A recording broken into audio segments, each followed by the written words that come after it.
Mobile app SEO അല്ലെങ്കിൽ app store optimisation എന്താണ്? മൊബൈലിൻ്റെ പ്ലേ സ്റ്റോർ അല്ലെങ്കിൽ ആപ്പ് സ്റ്റോറിൽ ഒരു ആപ്പ് SEO വഴി മുകളിലേക്ക് എത്തുവാൻ അല്ലെങ്കിൽ റാങ്ക് ചെയ്യാൻ വേണ്ടിയിട്ട് അവർ കൺസിഡർ ചെയ്യുന്ന ഇമ്പോർട്ടൻ്റ് ആയിട്ടുള്ള ഫാക്ടേഴ്സ് എന്തൊക്കെയാണ്? അതിന് നിങ്ങൾ എന്തൊക്കെ ചെയ്യണം? ഈ കാര്യങ്ങളാണ് ഞാൻ ഈ വീഡിയോയിലൂടെ സംസാരിക്കുന്നത്. കൂടുതൽ ഇതുപോലുള്ള ഡിജിറ്റൽ മാർക്കറ്റിംഗ് മേഖലയിലുള്ള വീഡിയോകളെക്കുറിച്ച് അറിയുവാൻ താല്പര്യമുണ്ടെങ്കിൽ ഞങ്ങളുടെ ചാനൽ സബ്സ്ക്രൈബ് ചെയ്യുക. അപ്പോൾ നേരിട്ട് വീഡിയോയിലേക്ക് കിടക്കാം. This is Sreejith Prabhakar. Welcome to our new video. ഞങ്ങളുടെ ഒരു മാസത്തെ ലൈവ് സോഷ്യൽ മീഡിയ മാർക്കറ്റിംഗ് കോഴ്സിനെ കുറിച്ച് കൂടുതൽ അറിയുവാൻ ഈ താഴെ കൊടുത്തിരിക്കുന്ന നമ്പറിൽ വിളിക്കാവുന്നതാണ്.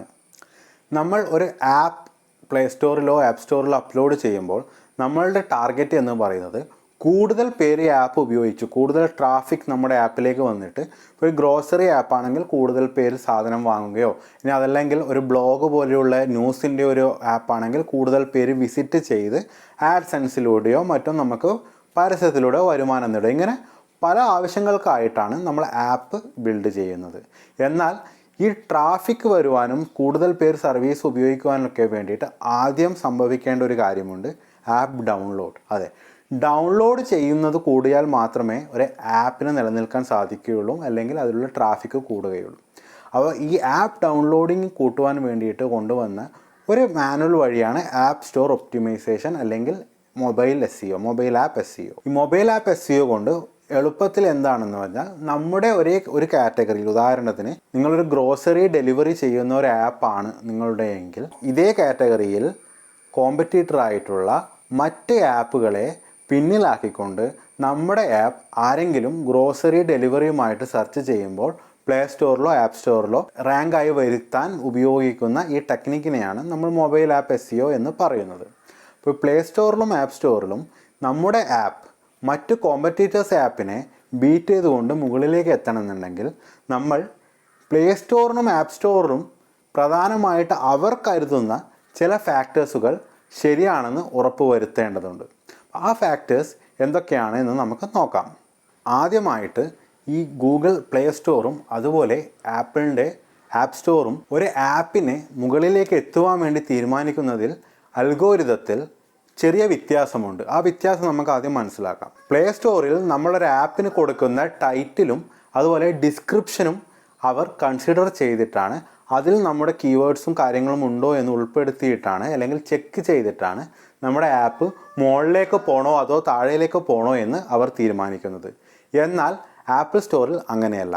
ആപ്പിൾ സ്റ്റോർ എപ്പോഴും കൺസിഡർ ചെയ്യുന്നത് ഒരു ആപ്പിൻ്റെ അവസാനത്തെ ലാസ്റ്റ് 3 ദിവസത്തെ പെർഫോമൻസ് ആണ് അവർ ചെക്ക് ചെയ്യുന്നത്. ആ 3 ദിവസത്തിൽ എത്ര പേര് ഡൗൺലോഡ് ചെയ്തു, എത്ര പേർ ആ ആപ്പിന് വേണ്ടി സെർച്ച് ചെയ്തു. അതിൻ്റെ കൂടെ തന്നെ കീവേഡ് ടാഗ്സ് ആഡ് ചെയ്യാനായിട്ട് ആപ്പ് സ്റ്റോറിൽ ഒരു ഓപ്ഷനുണ്ട്. അവിടെ നമ്മൾ കൊടുത്തിരിക്കുന്ന റിലവൻറ്റ് കീവേഡ്സിനെ കൺസിഡർ ചെയ്തിട്ടാണ് ആപ്പിൾ ആപ്സിനെ റാങ്ക് ചെയ്യുന്നത്. 2 ആപ്പ് സ്റ്റോറുകളും തമ്മിലുള്ള ഈ ഒരു കീ വ്യത്യാസം നിങ്ങൾക്ക് മനസ്സിലായി എന്ന് വിചാരിക്കുന്നു. ഇനി നമുക്ക് 2 ആപ്പ് സ്റ്റോറിലും പ്രധാനമായിട്ടും കോമൺ ആയിട്ടുള്ള ഇമ്പോർട്ടൻറ്റ് ഫാക്ടേഴ്സ് എന്തൊക്കെയാണെന്ന് നോക്കാം. അപ്പോൾ അതിൽ ആദ്യമായിട്ട് വരുന്നത് പെർസീവ്ഡ് ആപ്പ് ക്വാളിറ്റിയാണ്. അതെ, നമ്മുടെ ഒരു ആപ്പ് ലൈവായി കഴിഞ്ഞാൽ അതിന് യാതൊരു രീതിയിലുള്ള മലീഷ്യസ് ഫയലോ വൈറസോ മറ്റു കാര്യങ്ങളും അതിനെ എഫക്റ്റ് ചെയ്തിരിക്കാൻ പാടില്ല. അങ്ങനെ എന്തെങ്കിലും അവരുടെ അൽഗോരിതത്തിന് ട്രിഗർ ആയി കഴിഞ്ഞാൽ നമ്മുടെ ആപ്പ് ഒരിക്കലും പ്ലേ സ്റ്റോറിൽ റാങ്ക് ആവത്തില്ല. ഇതാണ് ഒന്നാമത്തെ ഒരു ഫാക്ടർ എന്ന് പറയുന്നത്. ഇനി രണ്ടാമത്തെ ഫാക്ടർ എന്താണെന്ന് നോക്കാം. App freshness. ഇതിലൂടെ മനസ്സിലാക്കേണ്ടത് എന്താണെന്ന് വെച്ചാൽ, നമ്മൾ ആപ്പിന് ഇടയ്ക്കിടയ്ക്ക് അപ്ഡേറ്റഡ് വേർഷൻസ് കൊടുക്കേണ്ടതാണ്. പുതിയ ഫീച്ചേഴ്സും കാര്യങ്ങളും പുതിയ സെക്യൂരിറ്റി മെഷേഴ്സും പുതിയ ടെക്നോളജീസും ഉൾപ്പെടുത്തിക്കൊണ്ട് നമ്മൾ കോൺസ്റ്റൻ്റ് ആയിട്ട് ആപ്സിന് അപ്ഡേറ്റ്സ് കൊടുത്തുകൊണ്ടിരിക്കണം. അപ്പോൾ മാത്രമേ നമ്മുടെ ആപ്പിന് റാങ്ക് ചെയ്യാൻ വേണ്ടിയിട്ടുള്ള ഒരു കൺസിഡറേഷൻ അൽഗോരിതംസും കൊടുക്കുകയുള്ളൂ. അല്ലാതെ നമ്മളൊരു ആപ്പ് ലോഞ്ച് ചെയ്ത് കഴിഞ്ഞിട്ട് വർഷങ്ങളോളം അതിന് ഒരു അപ്ഡേറ്റും കൊടുത്തിട്ടല്ല എങ്കിൽ നമുക്ക് ശേഷം വന്ന ആപ്പുകളും അതുപോലെ ഇടയ്ക്കിടയ്ക്ക് അപ്ഡേറ്റ്സ് കൊടുത്തുകൊണ്ടിരിക്കുന്ന നമ്മുടെ കോമ്പറ്റീറ്റർ ആപ്പുകളും നമ്മുടെ ആപ്പിനേക്കാളും മുകളിലേക്ക് റാങ്ക് ചെയ്ത് പോകാൻ സാധ്യതയുണ്ട്.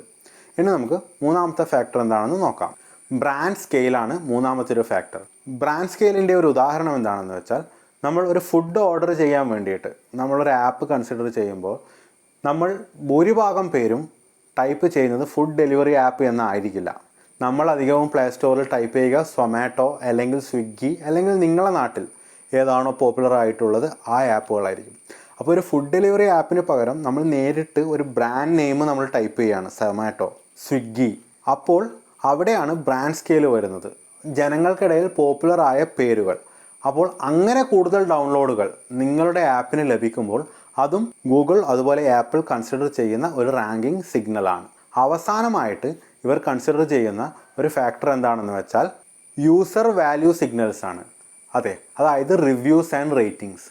നിങ്ങൾക്ക് കണ്ടിന്യൂസ് ആയിട്ട് എത്ര റിവ്യൂസും റേറ്റിംഗ്സും നിങ്ങളുടെ ആപ്പിൽ വരുന്നുണ്ട്, പോസിറ്റീവായിട്ടും നെഗറ്റീവുമായിട്ടുമുള്ള റിവ്യൂസ് എത്രയാണ്, ഈ കാര്യങ്ങളും കൂടി വളരെ ഇമ്പോർട്ടൻ്റ് ആയിട്ട് ഗൂഗിളും ആപ്പിളും അവരുടെ ആപ്പ് അൽഗോരിതംസിൽ കൺസിഡർ ചെയ്യുന്നതാണ്. ഒരു മൊബൈൽ ആപ്പ് SEO ചെയ്യുമ്പോൾ കൺസിഡർ ചെയ്യേണ്ട പ്രധാനപ്പെട്ട കാര്യങ്ങൾ എന്തൊക്കെയാണെന്ന് ഇപ്പോൾ നിങ്ങൾക്ക് മനസ്സിലായി എന്ന് വിചാരിക്കുന്നു. അതുപോലെ നിങ്ങളുടെ സോഷ്യൽ മീഡിയ മാർക്കറ്റിങ്ങിൻ്റെ ലൈവ് 20 ദിവസത്തെ കോഴ്സ് അറ്റൻഡ് ചെയ്യാനുമായിട്ട് താഴെ കൊടുത്തിരിക്കുന്ന ഈ നമ്പറിൽ വിളിക്കാവുന്നതാണ്. കൂടുതൽ ഡിജിറ്റൽ മാർക്കറ്റിംഗ് വീഡിയോ ലഭിക്കുവാനായിട്ട് ഞങ്ങളുടെ ഈ ചാനൽ സബ്സ്ക്രൈബ് ചെയ്യുക. Thank you for watching. Stay safe.